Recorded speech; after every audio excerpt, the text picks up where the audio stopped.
last segment is I want to grade the 2023, so last year's first round draft picks, their rookie years. Okay. So it's technically only 31 picks for the first round. But I threw the 32nd pick in there as well. The Steelers, I threw their pick in there just to round out the 32. So we're giving a grade. So A, B, C, D, C plus, C minus, A plus, A minus. That's what we're giving out right now. Okay. And we're going in order. Before we start this, just as a caveat on my own personal grades, I won't be handing anyone an F on this. These are rookies, and football is hard. The NFL is tough, and there's no way a first-round pick is an F unless you draft Tyree Wilson at 7. That's pretty terrible.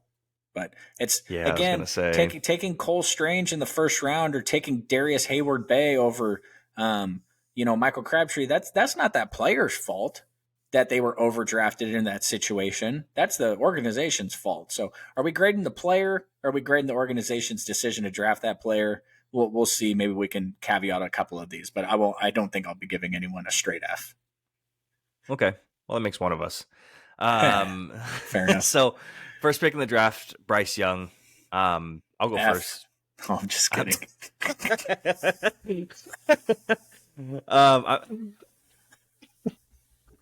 I'm giving him a C minus. I'm giving it a C minus right now. I have a lot of faith in Bryce Young. This is a grade that can move exponentially up. The dude has no help. I'm giving him a C minus. I'm 1,000% with you. Every reason you mentioned. He might have looked a lot different last year with DJ Moore and Christian McCaffrey.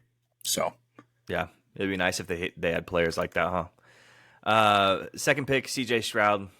This is going to be one of 1, 2, 3 A pluses. I have 3 A pluses in this first round. CJ Stroud is one of them. I don't think you can hit any bigger home run than that. Yeah, he's supposed to be pretty damn good at the second overall pick, but he's not supposed to bring you back to the playoffs good. He's not supposed to be that good, but he's pretty damn good. A plus. Yeah, I'm going to give it an A minus. The only reason for that is because they had no other option at that pick, and the Carolina Panthers did the hard thing by making the decision. You just had to pick the guy that was left. So the Carolina Panthers pick was 1,000 times harder than the Houston Texans pick. They did exactly what they were supposed to do. The kid balled out. I give him and his season an A plus, but the pick itself, the draft pick itself, there was no other option there. And so for the process behind the pick and making the pick, that's an A minus. Okay. And I get that. Just to differ from you, to be honest with you. just to give it a little bit more analysis. Now next, Will Anderson. I'm giving this one an A, 100% A. Defensive Rookie of the Year candidate, maybe the Defensive Rookie of the Year. It's pretty damn hard to get Offensive Rookie of the Year and Defensive Rookie of the Year in the same draft, picking right back to back with each other on top of that. So it's an easy A for me. So for the same reasons I just gave an A minus to the pick prior, this is an A plus for the player, the process that went in to pick it, the balls it takes to move the capital to get back into the first round to select a player. In your first draft? And then to have him ball out the way he did, that 1,000% is an A plus, ballsy ass move. I love it. And I'm not being biased just because I love D'Amico. The whole process behind the idea of that, doing that, and I don't know whose idea was it, whether it was D'Amico's or whether it was the front offices, but for them all to look each other in the face, because I'm sure they all had a hand in it and said, this is what we're going to do. Kudos to you guys for doing that, and you deserve everything that you have coming the next couple of years because you're doing things the right way. Yeah. Fourth overall pick, Anthony Richardson. I'm giving this one a B minus. I think the flashes that we saw from him were really impressive, and the flashes that we saw from him were really impressive and a lot better than I thought they were going to be. I'm not an Anthony Richardson believer, and so maybe that skews my grade a little bit higher than other people's. But the injury concern brings it down a little bit to a B minus. Getting injured as often as he did, ending a season, that's perfectly fine. End your own season, get the surgery. You have a long career ahead of you, hopefully. But even some of the games that he didn't finish all of his games. He got in concussion protocols. Then he missed the next game. It's just, I'm concerned about the injury stuff already, but the flashes I saw were impressive. This is a C minus to me because the only way he can be successful is to put his body on the line, and he clearly, in his first season, has shown that he does not have the Cam Newton like ability to take the beating and get back up and keep on going. So, Yeah. to me, if you can only be successful by putting your body on the line, and he was way better of a thrower of the football than I expected. And it's kind of funny. I was trying to remember who was for, and I'd totally forgotten about him as an entire player. I'm super excited for him to come back next year. But if you can only be successful in your first couple of seasons by putting your body on the line, you're going to continue to get hurt. Because I watched those hits he took. It's not like he got blown the hell up. They like the play he got injured on, kind of the same type of play that Deebo Samuel's injured his shoulder on twice. It's like you've taken far bigger hits. It was kind of inconspicuous, and now you're surgery on that shoulder. So I'm glad he made the decision to get surgery in his rookie year instead of trying to battle it through and doing worse. But to me, if you have to run the ball and put your body on line to be successful, and you can't stay healthy enough to do it, that's a C minus to me. Yep. 5th overall, Devon Witherspoon. This is an A. A. Yeah, absolutely. Elite cornerback. The fact that the Seahawks could get 2 stud corners back-to-back drafts, Tariq Woolen and then Devon Witherspoon. One obviously picked a lot higher than the other. Round of applause to them. But yeah, this is an A. Easy A to me. Yeah, this is an A because I was in love with Ringo, the Eagles corner that they took, and I thought he was a dude. And when they took Witherspoon, I was like, I don't remember where you had him ranked, but I was like, I don't know if that's the guy. Did you have him? Did you end up moving him to 1? I was like, I don't know. Oh no, I don't remember if I had Christian Gonzalez or Devon Witherspoon 1. I had Witherspoon one of those. Behind Gonzalez, Ringo, and why can't I remember his name? And now I can't even think of the team. Black and Manuel Forbes. Yellow. No. Joey Porter. Thank you, Steelers. Yeah, I had him behind all those guys. So shout out to the Seahawks for seeing the talent. Shout out to me for sitting on my couch thinking I'm a draft analyst. That's an A for sure. Yeah. Paris Johnson Jr., 6 overall to the Cardinals. I'm giving this one a B. He played really well. He ended up playing, I believe he ended up playing right tackle most of the season instead of his left tackle position that he was supposed to play. It's a B. I would like to see him shifted over to that left side in the next coming seasons, especially with the Cardinals and the shifting around they're going to have to do with the offensive line. I'd like to see him play that left-hand side, but when he did play, he played well. I'm giving this one a B. It's a super, super high pick for a right tackle. Super high pick for a right tackle. Yep, but that's why it's a B. Yeah. Judging offensive tackles on their first rookie season, I think if we went back and looked outside of maybe Penei Sewell, I can't remember off the top of my head Tristan Wirf's first season, but it probably wasn't super great either. Super hard position to play. So I love the grade of a B just because he played right tackle. If he had played left tackle all season, had the season he had, it's an A plus probably. Yeah. But that doesn't mean that it won't be an A. You know, he might move over to left tackle halfway through next season and be a stalwart there for the next 7 years. And it's like, wow, what a great pick. So I think he's a hell of a player, and I think he can play left tackle. But because he played right tackle, that's high for. It's like taking offensive guard in the top 10. You can't do it. Yeah. 7th overall, Tyree Wilson. This is going to be one of 2 Fs. This one's an F to me. This is one of 2 Fs. So I have 2 of them here. But this is one of them. Dude was like one of the worst defensive linemen recorded in like since the PFF era ever.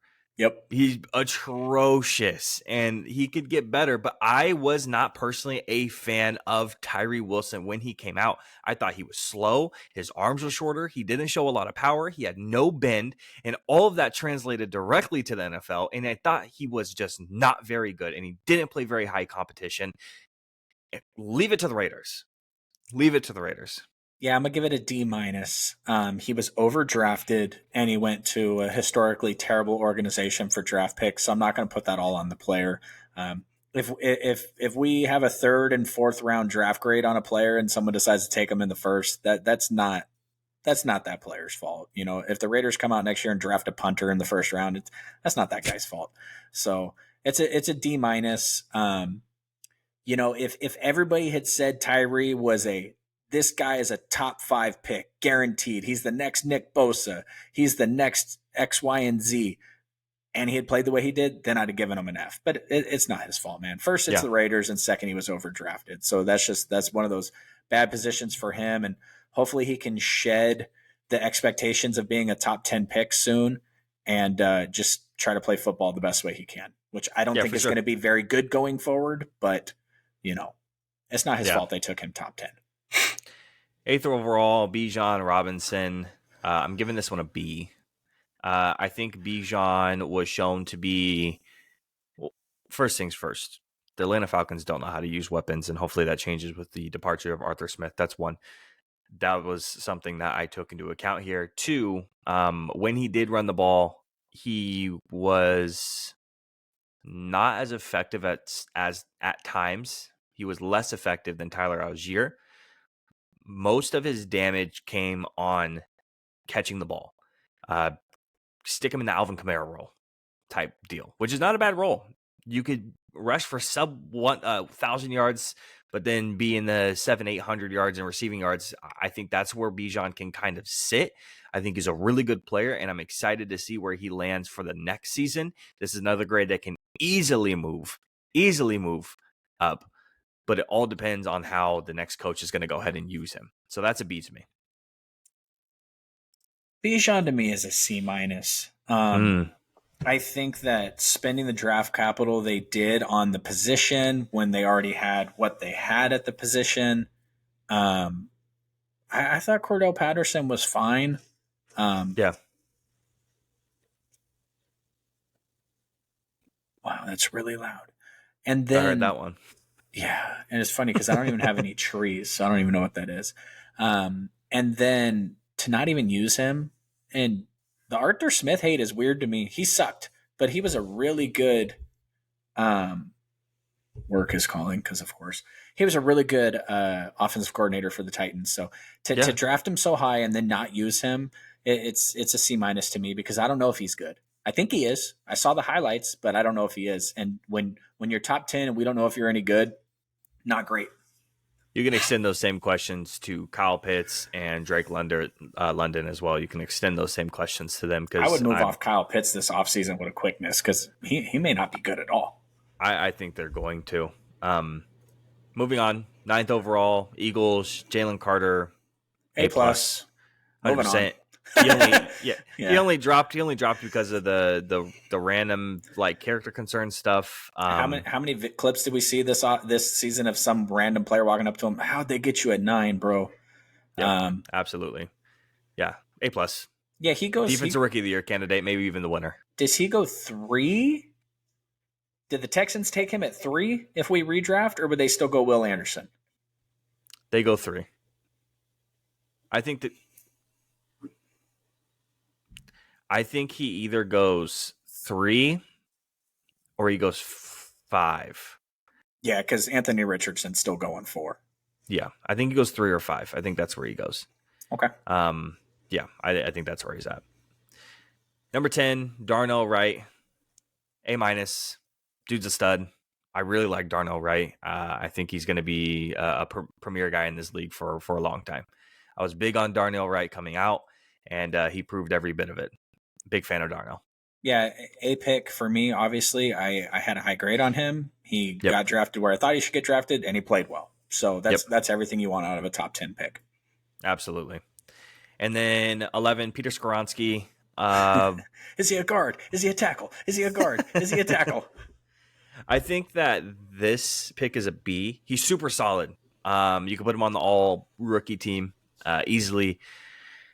He's really good, really solid. He's going to continue to develop a little bit. I think the problem with Peter Skoronski is you get what you get, and that B+ grade you can kind of slap on him is where Peter Skoronski is going to sit for about the rest of his career. He's going to be a guy who's super solid, not really remembered except by maybe Titans fans for the next 10 years. And he's just going to be that dude who's just going to kind of hold down that guard position, but he's not going to be an all-pro. He's not going to be a Pro Bowler. He's just going to be there. Yeah, I'm going to go C+ with him. The top end talent is clearly lacking. He's clearly a guard. It's just way too high for that pick. And I thought he was a tackle coming out, and you and I disagreed. I think you said he had short arms, right? Yeah. He's a guard. You win, but Christian Watson's still a stud, so suck it. Um, yeah, you just can't take a guard that high to me, and he's not Quentin Nelson either. So Yeah, no, for sure. that's where I'm at with that. Good, but that 12th. doesn't mean he's not a good player. Like Oh, he yeah, no, might, absolutely not. he might play guard for the next 12 years. So I'm with Yep. it. But just the draft process and the pick there. Yep. 12th, Jahmyr Gibbs. I'm giving this one a B+. Jahmyr Gibbs was a stud. I was not just lightweight, I was heavyweight hoping that Jahmyr Gibbs would fall to the Cowboys at 26, and then the Lions took him at 12. Stupid son of a bitches. And because I was a big fan of Gibbs. I thought after Bijan, I thought Gibbs was like the dude. And I didn't think it was like 1, 2. I thought it was like 1A, 1B. I really was a big fan of Gibbs coming out of Bama, and he proved how good he was this year. With a slow start, not getting a lot of touches and reps, and then he started to come on towards the middle of the season and all the way to the end into the playoffs. Yeah, it's an A- for me because I think he impacts the game in a multitude of ways. He's young, and I also think that his skill set translates to a second contract. So I'm not a huge draft a running back that high because you can generally find these guys all over the place, but he definitely seems like a player that you can keep around for a second contract. They made it to the NFC Championship game this year. Yep. And I'm not going to give him a lower draft grade just because he cost their team the game by fumbling. So yeah, for sure. 13th overall, Lucas Van Ness. I'm giving this one a C+. He had flashes. I think he ended the year with 5 sacks. It's pretty impressive. I can move this grade to a B- if I'm being honest. I was teetering on this one a little bit. I thought this was a little high for Lucas Van Ness initially coming out. I was super surprised that they selected him this high, but I thought it was impressive what he did. So C+.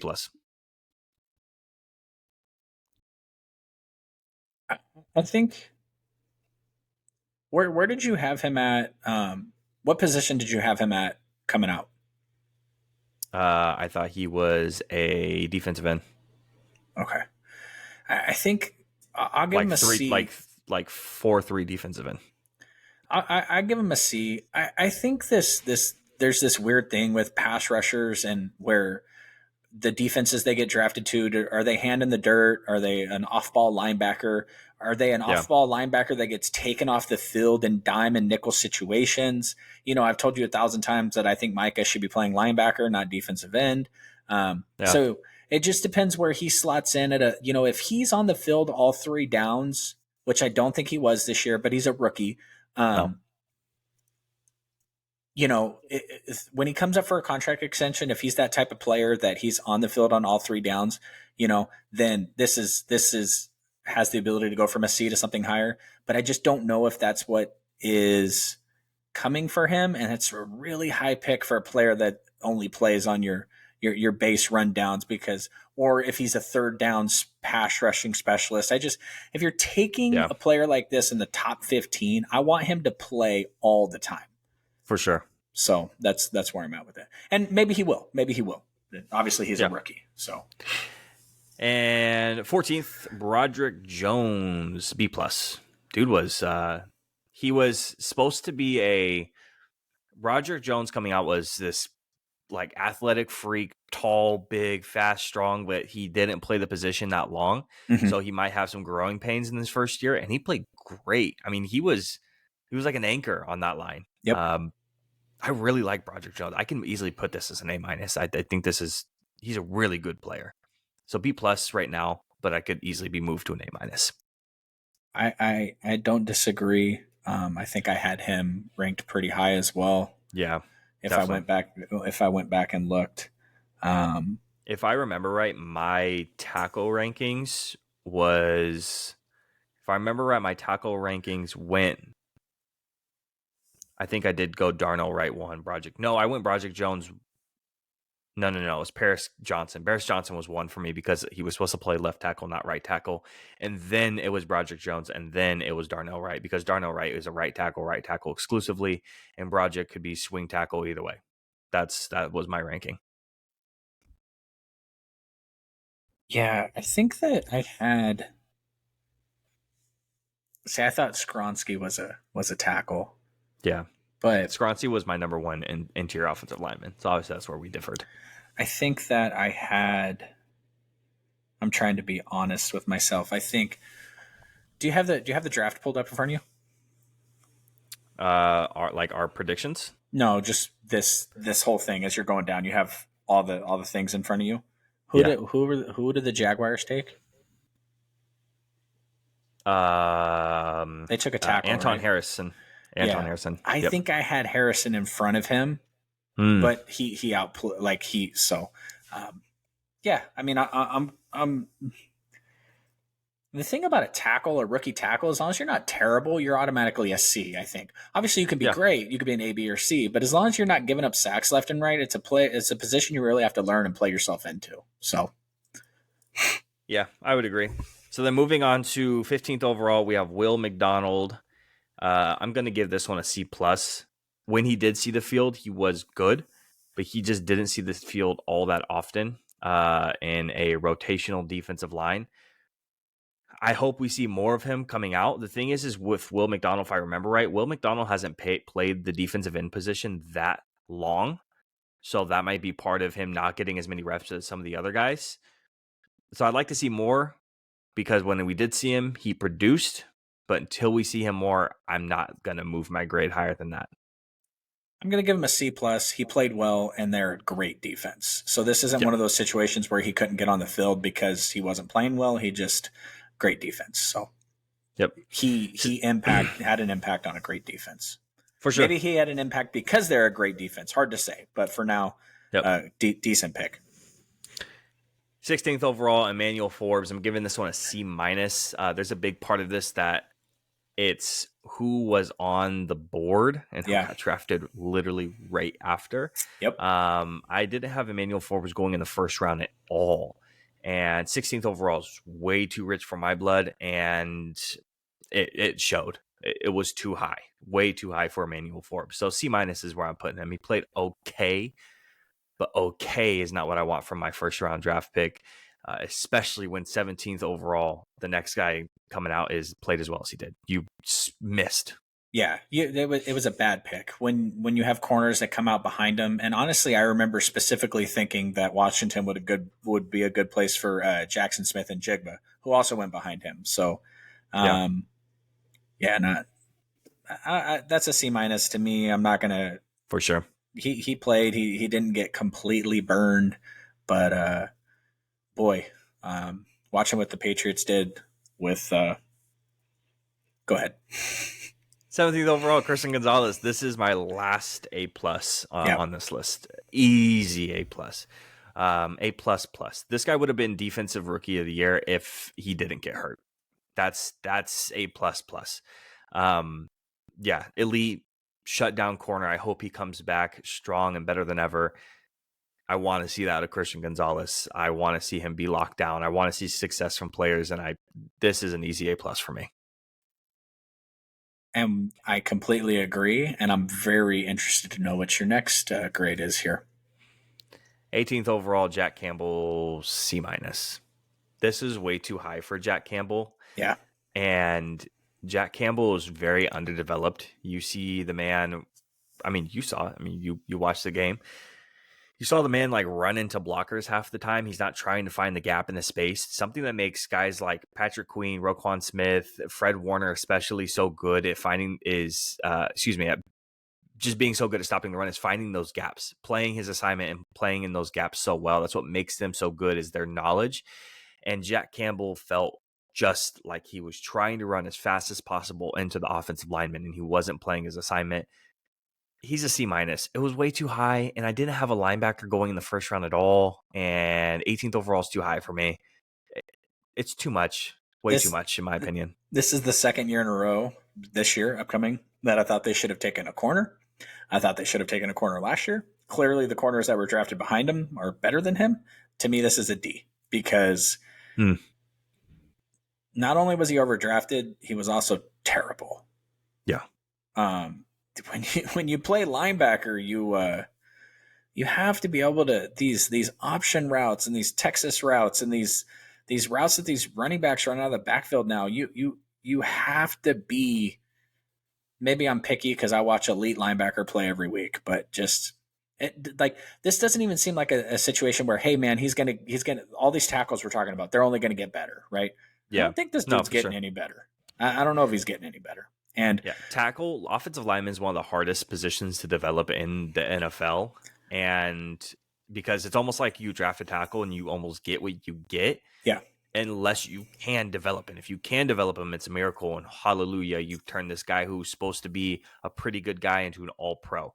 But yeah, linebackers.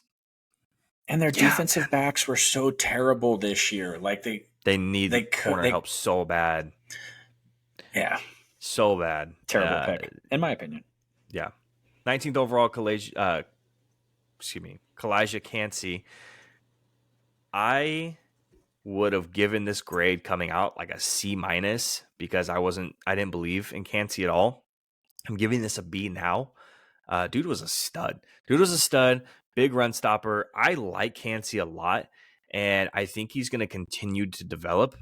I wasn't a believer at first. I am a believer now, and I think the Bucs have found themselves a mainstay on that defensive line, right next to a guy like Vita Vea. So I think that so much was put on Jalen, the Eagles kid this year, and then I think we did this last week talking about the defensive tackle for the Rams, the rookie that they drafted. yeah, Kobe, that this guy didn't get as much like talked about as he should have, but every Buccaneers game I watched, like just watching, because I always watch when I watch a team that I think we're going to play, I always watch it from like, how are we going to beat them? Yeah. And I was thinking to myself a couple times, like, oh, freaking Vita Vea and this guy right there. We're not running Christian McCaffrey up the middle. That's for damn sure. We're going to have to go outside edges against these guys because those guys are solid. So, for sure. To me, he's a B- because I couldn't even remember where I graded him pre-draft, but he was drafted high. He played really well, and when you're drafted with a premium pick and you deliver, to me that's at least a B. Well, a B grade, B-, whatever it might be. Yeah, for sure. And 20th overall, Jackson Smith-Njigba. I'm going to give this a B-. This is a flash type B- grade because the flashes that we saw are very good. He's sitting behind two really good receivers who are mainstays in that Seattle Seahawks offense. And to try to slide yourself in there is hard. It's difficult. And trying to find playing time between the two guys, and you're the third, and then you had the other guy there. Who is it? It's like Jake Bobo or something like that. He was trying to get playing time too. So you're competing constantly. This is a B-, and I think this kid's. I was really high in Jackson Smith-Njigba, and I think he's going to get even better. I think Tyler Lockett's coming to the end of his career here pretty soon. I mean, he's in his 30s now, if I'm not mistaken, right? I think he's going to slow down, and I think you're going to see Jackson Smith-Njigba take over his role pretty significantly.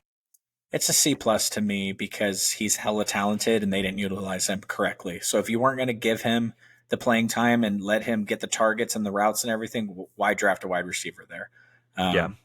Especially since you didn't even develop him enough to take over for Tyler Lockett. Like, at least start phasing him out at the end when it was clear you weren't making the playoffs. Give him 10, 12, 13 targets a game. So the player itself probably develops into a B+, A- type category going forward. But to take him where you took him and then to not utilize him, that's a C+ to me. Okay. 21, this could have easily been my other F grade, but it wasn't. Quentin Johnston. It's a D- for me. It's a D. I still believe in him. Do you? Unfortunately, I think he sucks. I think the hands issue is the biggest issue with the kid. And obviously when you play wide receiver, I think you need hands. But I think you utilize him a little bit differently coming out. You don't make him that Z receiver coming out, streaking down the sideline to make those big catches. Even though he's big bodied, I don't think that's how you use him.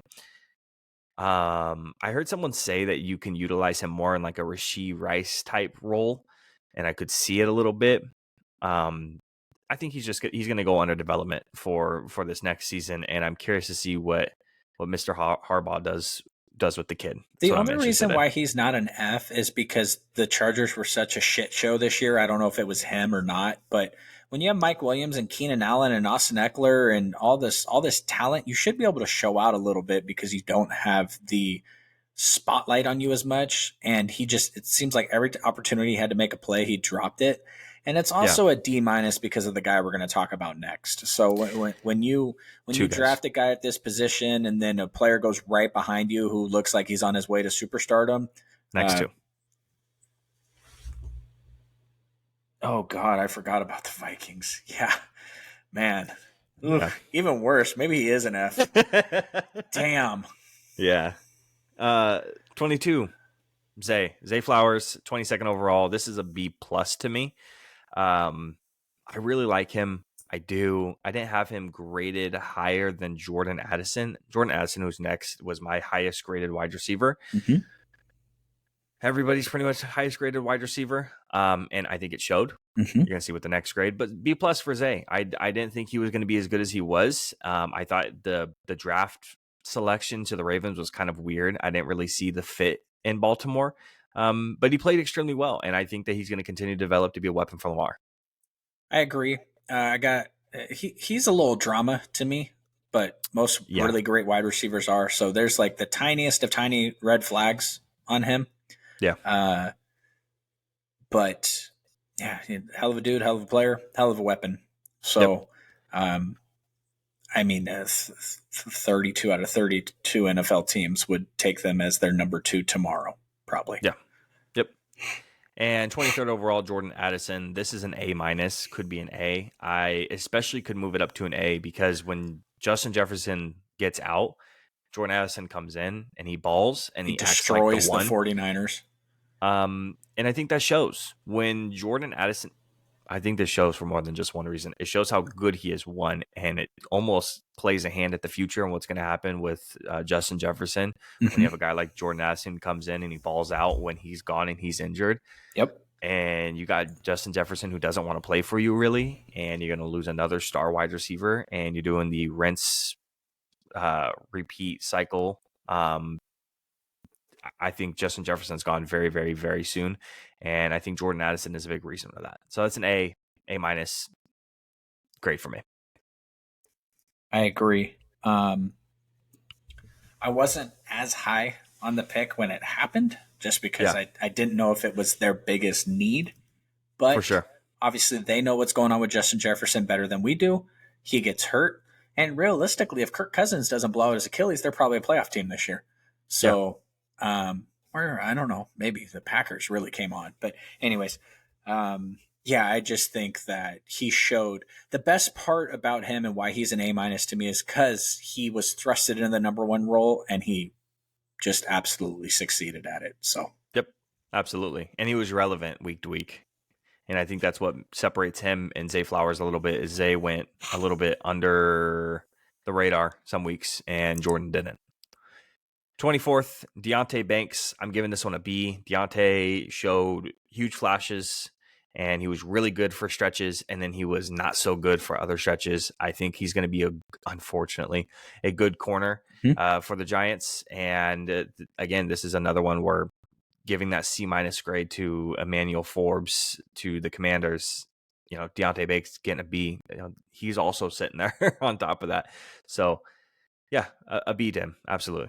I agree. He did have a couple down games this year, but the dysfunction that he played in and the stuff with Wink Martindale and how often he blitzes and you really put your corners out there on an island and they have to play extremely well. No corner in the world. When the blitz doesn't get home, corners get burnt. Unless it's Darrelle Revis or Sauce Gardner, when the blitz doesn't get home, the corners get burnt. It happens. Yep. So for sure. 25th overall, Dalton Kincaid. I'm giving this one a B minus. I think Kincaid was the best offensive weapon tight end wise in the draft. I thought Michael Mayer was the better tight end overall when it comes to blocking and all that stuff. When it comes to just an offensive weapon as a tight end, Dalton Kincaid was that dude. B minus. It wasn't really a need that they 100% needed, especially with Dawson Knox being there and they paid him. I didn't see a need for another tight end to go there. But he played well when he did. I give it a B minus. I could even move it down a little bit to a C plus though.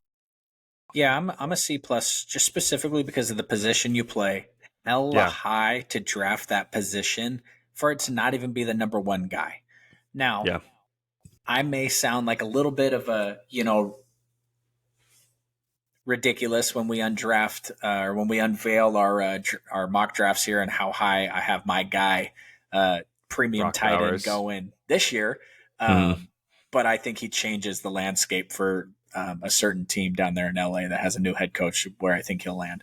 So Dalton Kincaid, I think he's a hell of a talent, a hell of a player, but to draft him that high at that position and then not play him as your number one tight end just doesn't make sense to me. Purely from a standpoint of you could have got someone else that could have helped you more this season trying to get to the Super Bowl. Yeah. 26 overall. I said that I had another F, didn't I? Mazi Smith, bro. This was okay. I'm gonna put it this way. So again, if you don't know, I'm a Cowboys fan. When players prove me wrong, I admit when I'm wrong. When I'm mad about Tyler Smith being drafted and he proves me wrong, I admit when I'm wrong. When I'm frustrated about Micah Parsons being drafted, I admit when I'm wrong. I am wrong. When I see Mazi Smith just so being everybody drafted, knows, Jacob hated the Micah Parsons pick. Just throwing that out there. I did. I thought it was just another Jalen Smith because that's how he was projected to me. And I thought it was really, really frustrating being like, why would we take another Jalen Smith when why would I take a guy who's really fast and really athletic and can't read the run? Why would I take another guy like that? And can't cover downfield. Yep. And then Jalen Smith falls off. Micah Parsons moves into the edge rusher role. I'm wrong. There was a vision there and I'm wrong. Same thing with Tyler Smith. I didn't like it. I wanted an edge rusher that was sitting there that year. I was wrong. Tyler Smith is very, very, very good. But in this case, Mazi Smith sucks. You were right. He sucks. Terrible. And even when Jonathan Hankins goes down with an injury and our run defense got worse, Mazi Smith still didn't play because he sucks. He sucks. End of the day, end of the line, he sucks. When your defensive line, your tackles aren't performing well enough to stop the running back and they still won't even give you a shot to even try, listen, it's not good. And he played a little bit in the middle of the season. Like it was, when I talk about like trajectory, how much he played, it was this much in the beginning of the season, and then it was this much in the middle, and you saw what we had, and then it was this much. When just went immediately down. When you're a first round pick and I log into my PFF.com premium subscription to send my Cowboys fan family members how bad their first round pick is, and he barely even has a grade because he ain't even playing in the first round pick. Yep. Now, the only flip side to this is it's not like, you weren't going to take Joey Porter Jr. And there, once you get into the second round and third round and stuff is a crapshoot. And unless you're the 49ers and find all your talent in the 5th and 6th, 7th rounds, But yeah, it reminds me a lot of the Taco Charlton pick from a couple years back. So we'll see. Yeah, for sure. 27th and Anton Harrison. I liked this pick a lot. I ended up being pretty high on Anton Harrison because he's a guy to me that can play 4 out of the 5 positions on the offensive line, and he's a stud and he's really solid. I'm giving him a B. I'm giving him a B for right now. I liked him. There were stretches where he struggled a little bit, but that entire team was dysfunctional. Probably one of the biggest disappointments of the entire year. Yeah, he's a B- for me, only because I had a higher thought opinion of him than obviously the league did because of where he was taken. So yeah, he's probably, again, tackles are so hard. And this could be a B+ 3 years from now, or it could be a D+ 3 years from now. But generally, when you get a rookie player out there, and he doesn't look like he doesn't belong, he's going to be okay. So yeah, we see first round picks, they get out there and they don't belong. Like our boy from the Raiders, that dude probably doesn't belong on an NFL football field. So for sure. 28th overall, Myles Murphy. I'm giving this one a C+. I was real high on Myles Murphy. I thought he built like an edge rusher. He had the bend of an edge rusher. He had the explosiveness of an edge rusher. And I had him going a lot higher. Like I had him going in spots of like Lucas Van Ness and Will McDonald like ranges. I wasn't having him going 28th to the Bengals. He didn't play too often, and when he did, he was okay. He was fine. But that's about it. That's all you can really say about him. C- to me. Yeah. I loved the pick for the Bengals. I loved the value where they got him. I thought he was a great player. I thought he fit a position of need for them, and it just was kind of underwhelming. But generally, Yeah. that happens when you think you make the perfect pick at the perfect location, at the perfect position, and then it's not, you know, fireworks, I'd say. Yeah, for sure. 29th overall, his teammate Brian Brzee going to the Saints. This one's a C minus to me. Brian didn't play well. I had him ranked my DT1, and he just didn't perform very well on the Saints. That Saints team, that was another one of the biggest disappointments of the year. So C minus, he just wasn't very good to me. I could even move this down to a D plus type pick. He could have dropped even further. I think for me it's a D plus. I'm not exactly sure what position he plays. I'm not sure if he's a defensive tackle. I'm not sure if he's a defensive end. I'm not sure if he's just a situational run stopper.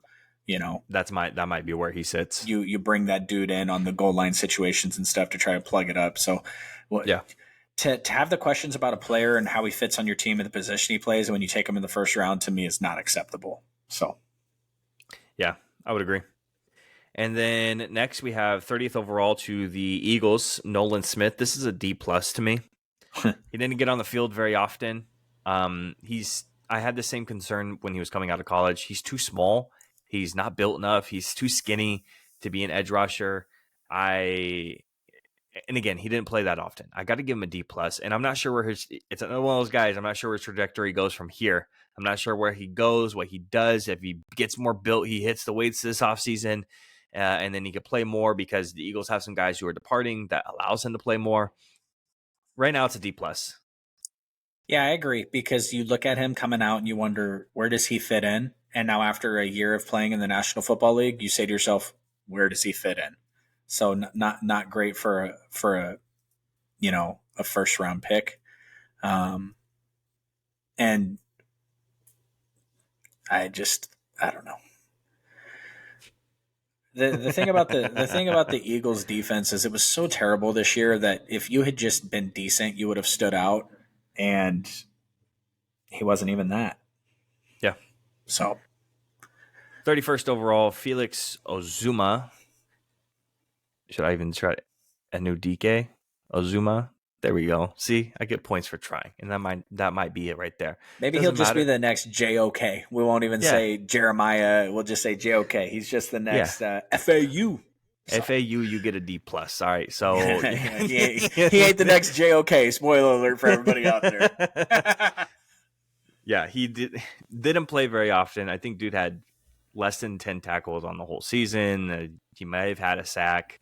He didn't play very often on a good Chiefs defense. He just wasn't there. You can't say much more. You're not going to get playing time away from, a guy like George Karlaftis, or he wasn't really in the rotation. That was another big issue. He wasn't even in the rotation at all. So not impressed. D plus, he's in that kind of same place with Nolan Smith. You know where he's at. He's an edge rusher. That's what he is. But getting the playing time is going to be an issue for him. And I thought it was a weird pick. I didn't have him going in the first. I had him going like late second. I honestly thought the Chiefs were going to take a tight end.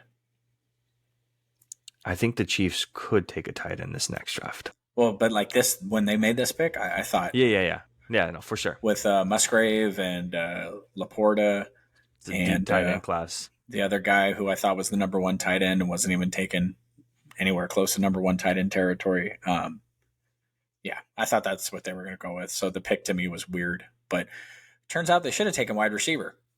So should have just traded up and took any of those guys except for Quentin Johnson. So we say that motherfuckers ain't in the Super Bowl. Oh, they fucked up the draft.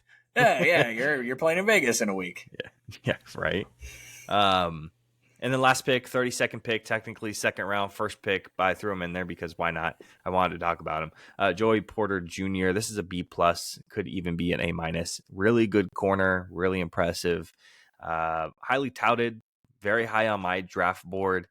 And him going 32nd, I was, again, the fact that we didn't take him at 26, really disappointing because we see what the type of player he is. I like him. B plus, A minus. He's in that range to me.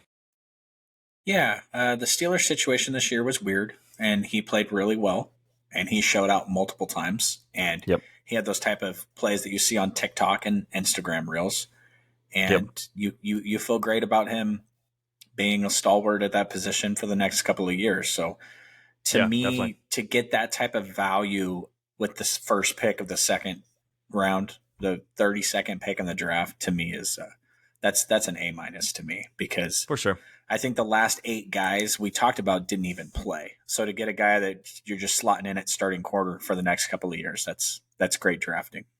Dude, and look at that call back. Why did they have the 32nd pick? Chase Claypool. Let's go. Let's go. Trade Chase Claypool for Joey Porter Jr. essentially. Yeah, I'd make that trade about 1.5 million times. But yeah. Well, and then I mean, not only that, that dude gets moved again. So you already, Yeah.